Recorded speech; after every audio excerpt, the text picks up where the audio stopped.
Школа номер 21 в Назране практически готова принять школьников. 720 детей совсем скоро смогут сесть за новые парты в просторных кабинетах и аудиториях. Знакомство со школой начинается со столовой. Разом здесь могут отобедать около 200 детей. Все оборудование новое, осталось только запустить. Еще одна гордость школы – спортзал. Мини-футбол, баскетбол, волейбол и другие игровые виды спорта, гимнастические снаряды и напольное резиновое покрытие позволяют заниматься гимнастикой профессионально. Пока в спортзале будет проходить спортивная часть учебного процесса, в актовом – культурная. Зал может принять 250 человек. Возведение школы наглядно показывает, как работает нацпроект образования.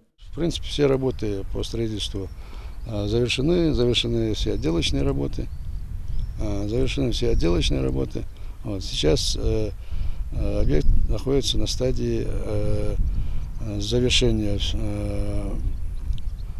всех, как говорится, остаточных работ, оформления документации и передачи на балансодержателя. Подрядчик очень добросовестный, сроки опережаются более чем на 3-4 месяца, даже полгода. 70 кабинетов, более 30 из них учебные классы, есть аудитории для кружковых занятий, а также кабинет технологий. Он заслуживает отдельного внимания. Это у нас обработка металла и древесины, совмещенное помещение. Вот стоят станки, сверлильный станок, токарный станок, фрезерные станки. В общем, здесь в стенах школы уже учащиеся смогут получить хороший практический опыт, навыки по работе с металлом, с древесиной. Объект построили с соблюдением всех норм и правил, с применением последних технологий. За работой подрядной организации следит строительный контроль республики. Несмотря на опережение сроков, сказать, что строительство проходило без каких-либо проблем нельзя. Рабочим пришлось повозиться с ландшафтом. Сложности были по рельефу. Здесь приходилось вывозить лишний грунт, очень в больших объемах вывозить, потом менять ландшафтную схему. Вот. И все площадки располагаются на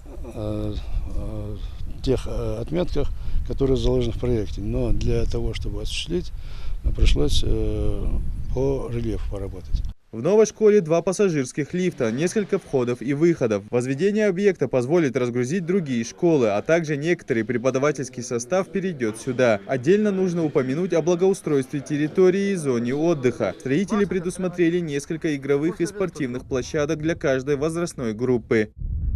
21-ю школу начали строить в октябре 2020-го. За 2 года строители завершили практически все работы. На сегодня осталось провести уборку на прилегающей территории. Новую школу планируют запустить к началу учебного года. Идрис Ижиев, Рамзан Зурабов, Новости 24.